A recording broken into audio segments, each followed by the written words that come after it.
உணவை வீணடிக்காதீர்கள்.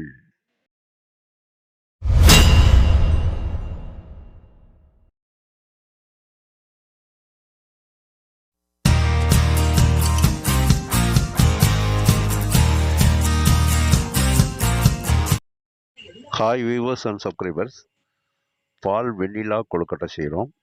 இந்த கொழுக்கட்டை நல்லா இனிப்பாக அவ்வளோ டெலிஷியஸான சூப்பரான டேஸ்ட்டாக இருக்கும். இது செய்கிறதுக்கு முன்னாடி நம்ம சேனலை சப்ஸ்கிரைபர் பண்ணிக்கங்க, பக்கத்தில் இருக்க பெல்லைக்கான ப்ரெஸ் பண்ணிக்கோங்க.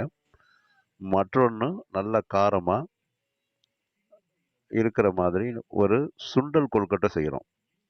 இது வந்து நல்ல காரமாக இருக்கும், நல்ல டேஸ்ட்டாக, நல்ல ஃப்ளேவராக இருக்கும், நல்ல வாசமாகவும் இருக்கும், சாப்பிட்றதுக்கு ரொம்ப அருமையாக இருக்கும். இது செய்கிறதுக்கு, இந்த 2 கொழுக்கட்டை செய்கிறதுக்குமே நல்லா பச்சரிசியை கழுவி காய வச்சு மாவை நைஸாக அரைச்சி எடுத்துகிட்டு வந்துடுறோம். அந்த மாவில், இந்த பச்சரிசி மாவில் 200 கிராம் அளவுக்கு எடுத்துக்கிறோம். 200 கிராம் அளவுக்கு ஒரு கிண்ணத்தில் எடுத்துக்கிறோம். இதுக்கு ஒரு 100 ml நெய் எடுத்து வச்சுக்கிறோம். இந்த நெய்யில் 2 டேபிள் ஸ்பூன் நெய்யை நம்ம அந்த பச்சரிசி மாவில் சேர்த்துக்கிறோம். அப்போ அந்த கொழுக்கட்டை வந்து நல்லா வாசமாக இருக்கும், நல்ல சாஃப்டாக இருக்கும். அதுக்காக நம்ம இந்த கொழுக்கட்டைக்கு 2 டேபிள் ஸ்பூன் நெய் விட்டுக்குவோம். நெய் விட்ட பிறகு இதுக்கு, இந்த கொழுக்கட்டைக்கு தேவையான உப்பு வந்து ஒரு 1/4 டீஸ்பூன் அளவுக்கு உப்பு சேர்த்துங்க. உப்பை சேர்த்த பிறகு இதை நல்லா, இந்த நெய்யையும் உப்பையும் நல்லா அந்த மாவில் நல்லா பெரளணும். எல்லாத்தையும் நல்லா இது மாதிரி கலந்து விட்டு நல்லா மிக்ஸ் பண்ணி, நல்லா அந்த நெய்யையும் உப்பும் சேர்த்து நல்லா இந்த மாவை கிளறி விட்டுக்குங்க. நல்லா கிளறி விட்ட பிறகு இதில் தண்ணி, கொஞ்சம் கொஞ்சமாக தண்ணி சேர்த்துங்க. சுடுதண்ணியை கொஞ்சம் கொஞ்சமாக சேர்த்து கை பொறுக்கிற அளவுக்கு உள்ள சூட்டில் சுடுதண்ணி வச்சு, அந்த சுடுதண்ணியில் இந்த மாவை நல்லா பிசைங்க. கொஞ்சம் கொஞ்சமாக சேர்த்து பிசைஞ்சிங்கன்னா அப்படியே கையில் ஒட்டாத அளவுக்கு இந்த மாவு நல்லா சாஃப்டாக, உங்களுக்கு நல்லா சாஃப்டாக வரும். அந்த அளவுக்கு இது வந்து நல்லா பிசைஞ்சு நல்லா சாஃப்டாக வந்துடும். வந்த பிறகு இந்த மாதிரி நல்லா சாஃப்டாக பிசைஞ்சு எடுத்து இதை வச்சுக்கோங்க. இந்த மாதிரி கையில் ஒட்டாமல் வரும். இந்த அளவுக்கு இந்த மாவு ரெடி பண்ணி வச்ச பிறகு நம்ம சப்பாத்தி மாவு பிசைகிற பதத்துக்கு இது இருக்கணும். இப்போ இதை எடுத்து இந்த மாவை கையில் நெய்யை தடவிக்குங்க. கையில் இப்படி விரலில் நெய்யை தடவிக்கிட்டு, உங்களுக்கு அந்த சுண்டக்காய் சைஸ் அளவு, அந்த சுண்டக்காய் சைஸ் அளவுக்கு நம்ம இந்த கொழுக்கட்டை மாவை அப்படியே எடுத்து உருட்டுறோம். கையில் நெய்யை தடவிக்குங்க, ஒட்டாது, மாவு காயாமல் இருக்கும். இந்த மாதிரி அதை உருட்டுங்க. சுண்டக்காய் சைஸ் அளவுக்கு இந்த மாதிரி உருட்டி, உங்களுக்கு அப்போ நல்லா இந்த மாதிரி உருட்டும் போது தான், ரொம்ப அழுத்தியும் உருட்டக்கூடாது. அப்புறம் பார்த்தீங்கன்னா அது கல் மாதிரி ஆகிடும். மெதுவாக சாஃப்டாக உருட்டணும். ரொம்ப அழுத்தம் கொடுத்து உருட்டாமல் இந்த மாதிரி சாஃப்டாக உருட்டினீங்கன்னா ரொம்ப எளிமையாக வரும். ரொம்ப சீக்கிரமாக இதை உருட்டிடலாம். இந்த மாதிரி உருட்டி அதை ஒரு பிளேட்டில் எடுத்து வச்சுங்க. இந்த மாதிரி எல்லா மாவையுமே இந்த மாதிரி எடுத்து அந்த ஒரு விரல் அளவுக்கு எடுத்தோம்னா அந்த சுண்டக்காய் சைஸுக்கு வந்துடும். இந்த மாதிரி அதை எல்லா மாவையுமே இந்த மாதிரி உருட்டணும்.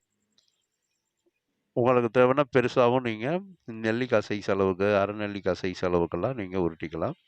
உங்களுக்கு முடிஞ்ச அளவுக்கு பட்டாணி சைஸ் அளவுக்கு, இல்லைன்னா சுண்டக்காய் சைஸ் அளவுக்கு இந்த மாதிரி உருட்டி எல்லா மாவையும் பிளேட்டில் எடுத்து வச்சுங்க. அப்போ தான் இது வந்து குயிக்காக வேகும்.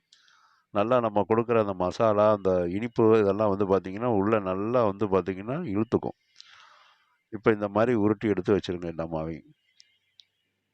இதுதான், இது வந்து 2 கொழுக்கட்டை செய்கிறதுக்கும் இந்த மாவு நம்ம எடுத்து வச்சுருக்கோம். எடுத்து நல்லா பிசைஞ்சு உருட்டி எடுத்து வச்சுக்கிட்டோம். இப்போ இட்லி பானையில் தண்ணியை ஊற்றி வச்சுருங்க. தண்ணியை ஊற்றி அதில் வந்து பார்த்திங்கன்னா ஒரு 2வது தட்டு ஒன்று போட்டுங்க. அந்த இட்லி துணியை நல்லா நனைச்சி இந்த மாதிரி 2வது தட்டில் போட்டுருங்க.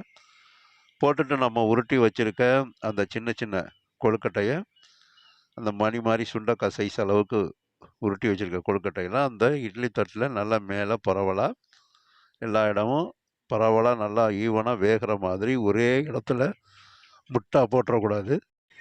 முட்டா ஒரே இடத்துல வச்சிடாமல் பரவலாக ஈவனாக வேகிற மாதிரி அந்த குழியிலெல்லாம் இந்த கொழுக்கட்டையை நல்லா அடுக்கி விட்டுடுங்க. இதை எடுக்கும்போது ரொம்ப அழுத்தம் கொடுத்து எடுக்கக்கூடாது, அப்புறம் அப்படியே நஞ்சாப்பில் போயிடும்.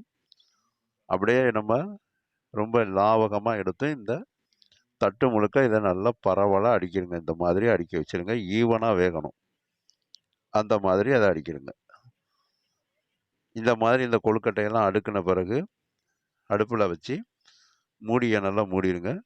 மூடி ஒரு 10 நிமிஷம் ஆனிச்சுன்னா உங்களுக்கு இந்த கொழுக்கட்டையெல்லாம் நல்லா பார்த்தீங்கன்னா ஆவி வரும். அந்த பானைக்கு மேலே வந்து சைட்லெல்லாம் அந்த நீராவி வரும்போது இந்த கொழுக்கட்டை நல்லா ஈவனாக வெந்து போயிடும். இப்போ இதை வந்து ஒரு ஸ்பூனில் எடுத்து பார்த்தீங்கன்னா உங்களுக்கு அதை எடுத்து அதுக்கி பார்த்தீங்கன்னா நல்லா சாஃப்டாக இருக்கணும். வேகாமல் கொல கொலன்லாம் இருக்கக்கூடாது. இது மாதிரி நல்லா வெந்து போயிருக்கும். நல்லா இட்லி பானையில் இட்லி அவிக்கிற மாதிரி வேக வச்சிடணும். இப்போ நமக்கு கொழுக்கட்டை சூப்பராக வெந்திருக்கு. இப்போ இந்த கொழுக்கட்டையெல்லாம் அப்படியே நம்ம ஸ்டவ் ஆஃப் பண்ணிவிட்டு சூடு ஆறுற வரைக்கும் கொஞ்சம் அதை விட்டுருங்க. ரெஸ்ட்டில் ஒரு 5 நிமிஷம் விட்டுட்டிங்கன்னா அது நல்லா வந்து சூடெல்லாம் ஆறி போயிடும். அந்த சூட்டோட கையில் வைக்காதீங்க. கையில் கொப்பளிச்சு போயிடும். அந்த அளவுக்கு நல்லா இதை கொஞ்சம் ஆற விட்டுருங்க. ஸ்டவ் ஆஃப் பண்ணி இந்த இட்லி பானையோடு எடுத்து வெளியில் வச்சுருங்க. இப்போ இந்த நல்லா ஆறின பிறகு இந்த மாதிரி மணியை பொறுக்கிற மாதிரி இந்த மாதிரி அப்படியே எடுத்து பொறுக்கியும் நீங்கள் அந்த மாதிரி பிளேட்டில் வச்சுக்கலாம். அப்படி இல்லைன்னா அப்படியே அந்த இட்லி தட்டை அப்படியே எடுத்து பிளேட்டில் அப்படியே கவுத்து அப்படியேவும் நீங்கள் இந்த மாதிரியும் எடுத்துக்கலாம். நல்லா ஆறின பிறகு இந்த மாதிரி எடுத்து அதை கொஞ்சம் உதுத்து விடணும். இந்த மாதிரி அந்த துணியை அப்படியே நம்ம இட்லி பானையில் போட்ட துணியை அப்படி எடுத்திங்கன்னா இந்த மாதிரி இருக்கும். இந்த மாதிரி அதில் கொஞ்சம் ஒட்டின்ட்டு இருக்கும். அதனால் அதை கொஞ்சம் அப்படி மாதிரி உதுத்து விடுங்க. அதோட இந்த கொழுக்கட்டை வேகும்போது ஒன்றோட ஒன்று பிடிச்சிட்டு இருக்கும். அதையும் இந்த மாதிரி வேக வச்சு எடுத்து அதை அப்படியே மணி மாதிரி உதுத்து விட்டுருங்க. இந்த மாதிரி உதுத்து விட்டுருங்க. உதுத்து விட்டு 2 பாகமாக இதை வந்து நீங்கள் எடுத்து வச்சுக்கணும். ஒன்று காரமாக நம்ம வந்து சுண்டல் கொழுக்கட்டை செய்கிறதுக்கும், இன்னொன்று பாலில் வந்து வெண்ணிலா போட்டு செய்கிற அந்த இனிப்பான கொழுக்கட்டைக்கும் 2 தான் நம்ம 2 கப்பில் எடுத்துக்கிறோம். இந்த மாதிரி 2 கப்புலையும் அதை எடுத்து வச்சுக்கிறோம். எடுத்து வச்ச பிறகு நம்ம அடுப்பை பற்ற வச்சு ஒரு ஃப்ரை பேன் வச்சுங்க. அந்த ஃப்ரை பேன் நல்லா சூடு வந்தோடனே எண்ணெய் விட்டுங்க. ஒரு 3 டேபிள் ஸ்பூன் எண்ணெய் விட்டுங்க. ரொம்ப எண்ணெய் விட்டிங்கன்னா ஒரே எண்ணெய் ஆயிலாக இருக்கும். அது ஒரே எண்ணெயாக இருக்கும். அதனால் 2 டேபிள் ஸ்பூன் விட்டுங்க. இந்த எண்ணெய் சூடு வந்தோடனே 1 டீஸ்பூன் கடுகும் கருப்பு உளுந்தும் கலந்தது போட்டுங்க. இந்த கடுகும் கருப்பு உளுந்தும் நல்லா பொரிஞ்சு வெடிக்கும். அந்த மாதிரி வெடிக்கிற போது நம்ம கருவேப்பில்லை ஒரு கொத்து கருவேப்பில்லையை போட்டுருங்க. கருவேப்பிலையும் நல்லா இதில் பொரிஞ்சு நல்லா பார்த்தீங்கன்னா சுருங்கி வரணும், நல்லா மொறுமொறுன்னு வரணும். அது மேலே சில்லி ஃப்ளே போட்டுருங்க. இதெல்லாம் ஸ்லோ ஃப்ளேமில் செய்யணும். ஹை ஃப்ளேமில் வச்சு செய்யாதீங்க. ஸ்லோ ஃப்ளேமில் செய்யுங்க. அந்த ஃப்ரை பேனை அப்படியே மேலே எடுத்துங்க. ரொம்ப அனலாக இருந்தால் எடுத்துங்க. இதில் வந்து ஒரு 1/4 டீஸ்பூன் அளவுக்கு பெருங்காயத்தூள் போட்டுருங்க. பெருங்காயத்தூள் போட்டு இதை நல்லா பார்த்தீங்கன்னா எல்லாம் அதோட பச்சை வாசம் போகிற அளவுக்கு லைட்டாக பொரிய விட்ருங்க அந்த எண்ணெயிலேயே. நல்லா இந்த மாதிரி பொரிஞ்ச பிறகு நம்ம அந்த 1 கப்பு கொழுக்கட்டையை அப்படியே அதில் போட்டுடுறோம். போட்டு இதை நல்லா மிக்ஸ் பண்ணுங்கள். இந்த கொழுக்கட்டையை நல்லா மிக்ஸ் பண்ணிங்கன்னா நல்லா வாசமாக காரமாக உங்களுக்கு சூப்பராக நல்லா டெலிஷியஸாக இருக்கும். இந்த மாதிரி பார்த்தீங்கன்னா அந்த கொழுக்கட்டையை போட்டு நல்லா எல்லாம் ஒன்றோட ஒன்று நல்லா பெரளணும். இது மேலே வந்து மிளகுத்தூள் ஒரு 1/4 டீஸ்பூன், அதே போல் ஜீரகத்தூள் 1/4 டீஸ்பூன் இந்த கொழுக்கட்டைக்கு மேலே தூவி விட்டுருங்க. இந்த மாதிரி ஜீரகத்தூளையும் இந்த கொழுக்கட்டைக்கு மேலே தூவி விட்டு இதை நல்லா பெரட்டி விடுங்க. நல்லா மிக்ஸ் பண்ணுங்கள். நல்லா மிக்ஸ் பண்ணிங்கன்னா நல்லா மணிமணியாக இருக்கும். இது மேலே ஒரு கை அளவுக்கு தேங்காய் துருவி போட்டுருங்க. துருவி போட்டு அதை நல்லா மிக்ஸ் பண்ணணும். இது மேலே இந்த கொழுக்கட்டைக்கு இந்த மசாலாவுக்கு தேவையான உப்பு போட்டுருங்க. நம்ம கொழுக்கட்டையில் ஏற்கனவே உப்பு போட்டிருக்கோம். ரொம்ப போட்டுறாதீங்க. இந்த தாளிப்புக்கு தேவையான உப்பு மட்டும் போட்டு இது நல்லா பெரட்டி விட்டிங்கன்னா ஒரு அற்புதமான நல்ல டேஸ்ட்டாக காரசாரமாக இருக்கும். இந்த சுண்டல் கொழுக்கட்டை அந்த சுண்டல் மாதிரியே இருக்கும். வெள்ளை கொண்டக்கடலை அளவுக்கு தான் நமக்கு இது இருக்கும். அந்த சுண்டக்காய் சைஸ் உருட்டினோம்னா வெள்ளை கொண்டக்கடலையை ஊற வச்சு எவ்வளோ பெருசு இருக்குமோ அந்த அளவுக்கு இருக்கும். நல்லா சாப்பிட்றதுக்கு நல்லா வித்தியாசமாக நல்லா அருமையான டேஸ்ட்டில் இருக்கும். இந்த மாதிரி நீங்கள் சூப்பரான விநாயகர் சதுர்த்திக்கு அருமையான சுண்டல் கொழுக்கட்டை ரெடி பண்ணி கொடுங்க. எல்லோரும் நல்லா விரும்பி சாப்பிடுவாங்க. அவ்வளோ டெலிஷியஸாக இருக்கும். இது வந்து நம்ம ஸ்கூலு ஸ்நாக்ஸ் பாக்ஸ் எல்லாம் வச்சு கொடுக்கலாம். ஆஃபீஸ் ஸ்நாக்ஸ் பாக்ஸ்லாம் வச்சு கொடுக்கலாம். வீட்டில் டீ டைம்லலாம் இந்த மாதிரி கொழுக்கட்டை செஞ்சு சாப்பிட்லாம். இன்னும் ஹைலைட்டாக சூப்பராக இருக்கும். டீ காஃபியோடு சாப்பிடும்போது இந்த மாதிரி நீங்கள் சுண்டல் கொழுக்கட்டை செஞ்சு ரெடி பண்ணிடுங்க. இப்போ அடுத்து நம்ம வந்து பாலில் வெண்ணிலா கொழுக்கட்டை செய்ய போகிறோம். அதுக்கு நம்ம கார்ன்ஃப்ளவர் மாவு ஒரு 2 டேபிள் ஸ்பூன் கார்ன்ஃப்ளவர் மாவு எடுத்து ஒரு கிண்ணத்தில் கொடுத்து அதை நல்லா கரைச்சி எடுத்து வச்சுருங்க. கரைச்சி இந்த மாதிரி நல்லா கட்டி இல்லாமல் திப்பி இல்லாமல் கரைச்சி வச்சுக்கோங்க. கரைச்சி வச்ச பிறகு பால் காய்ச்சல் அளவுக்கு ஒரு அகலமான பேன் அடுப்பில் வச்சுருங்க. ஒரு கிண்ணம், நல்ல கிண்ணமாக அகலமான கிண்ணம், பொங்கி வர அளவு, பொங்கி வந்தால் வெளியில் ஊற்றிடாத அளவுக்கு நல்ல அகலமாக உயரமான கிண்ணத்தை அடுப்பில் வச்சுங்க. இப்போ அதில் நம்ம பாலை வச்சு அடுப்பை பற்ற வச்சு பாலை வச்சிடுறோம். இந்த பால் நல்லா கொதித்து பொங்கி வரணும். இதுக்கு ஒரு அரை டம்ளர் தண்ணி சேர்த்துங்க.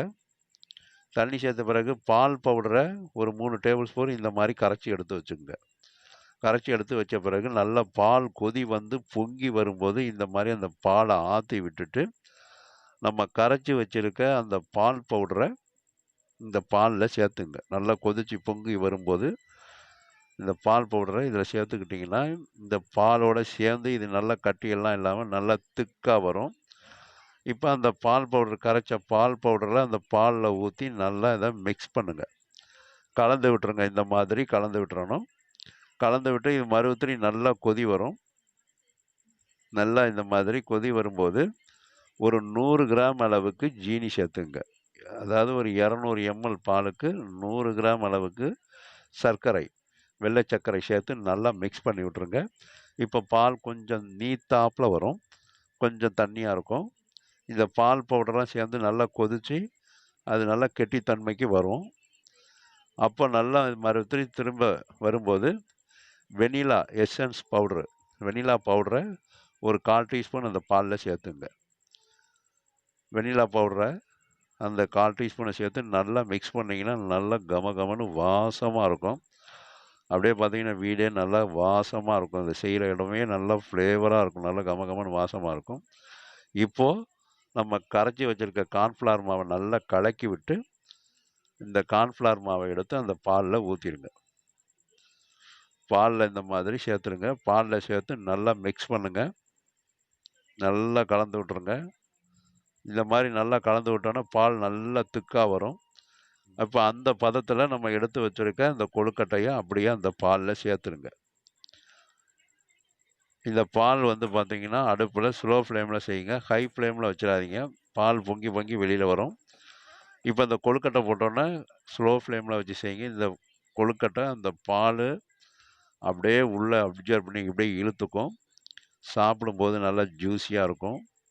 சாப்பிட சாப்பிட திகட்டவே திகட்டாது, திரும்ப திரும்ப சாப்பிடணுங்கிற மாதிரி இருக்கும். இந்த பால் வெனிலா கொழுக்கட்டை அவ்வளோ ஃப்ளேவராக இருக்கும். இதுக்கு ஏலக்காயெல்லாம் கிடையாது, சர்க்கரையும் வெனிலா எசன்ஸும் இருந்தால் போதும். இந்த பால் ஒரு 200 ml பால் அருமையாக இருக்கும். இது மேலே நம்ம ஒரு கையளவுக்கு தேங்காய் துருவலை தூவி விட்டுடுங்க. தூவி விட்டுட்டிங்கன்னா இன்னும் இந்த கொழுக்கட்டையை ரொம்ப டேஸ்ட்டு ஹையாக கொடுக்கும், சாப்பிட்றதுக்கு திகட்டாது. இப்போ நல்லா திக்காக அப்படியே பார்த்தீங்கன்னா கெட்டியாக நல்ல கிரேவி பதத்துக்கு வரும். இந்த பால் அப்படியே பொங்கி நல்லா கொதித்து இந்த கொழுக்கட்டை அப்படியே எல்லாத்தையும் இழுத்துக்கிட்டு நல்லா கெட்டியாக நல்லா க்ரீமியாக வரும். அந்த மாதிரி பதம் வந்தோடனே ஸ்டவ் ஆஃப் பண்ணி இந்த மாதிரி கிண்ணத்துக்கு மாற்றிடுங்க. இப்போ இதை மாற்றினோடனே பார்த்தீங்கன்னா இந்த பிளேட்டிங் பண்ணுறதுக்கு இந்த கொழுக்கட்டை எடுத்திங்கன்னா மேலே அப்படியே ஆடையாக இருக்கும். அதாவது பார்த்திங்கன்னா மலாய் கொழுக்கட்டை மாதிரி அப்படியே ஆடையாக இருக்கும், நல்லா க்ரீமியாக இருக்கும், நல்லா இனிப்பாக இருக்கும், நல்ல வாசமாக இருக்கும். இந்த மாதிரி இந்த கொழுக்கட்டையை பரிமாறி அது மேலே கேரட்டு, உங்களுக்கு பாதாம் பருப்பு, பிஸ்தா பருப்பு எல்லாமே நீங்கள் தூவி அதை அழகாக பரிமாறினீங்கன்னா எல்லோரும் விரும்பி சாப்பிடுவாங்க. இந்த கொழுக்கட்டை கொஞ்சம் கூட மிச்சம் இருக்காது. இந்த கொழுக்கட்டை 2 கொழுக்கட்டையும் செஞ்சு கொடுத்தீங்கன்னா இந்த காரமும் ஸ்வீட்டும் சூப்பராக இருக்கும். அவ்வளோ ஹைலைட்டாக நல்லா டெலிஷியஸாக சூப்பரான டேஸ்ட்டில் இருக்கும். இந்த மாதிரி நீங்கள் பாலில் வெனிலா எசன்ஸ் போட்டு நல்ல ஒரு அருமையான கொழுக்கட்டை செஞ்சு சாப்பிட்டு பாருங்கள். அதே போல் இந்த மாதிரி சுண்டல் கொழுக்கட்டையும் செஞ்சு சாப்பிட்டு பார்த்துட்டு எங்களோட வீடியோவை லைக் பண்ணுங்கள், சப்ஸ்கிரைபர் பண்ணுங்கள்.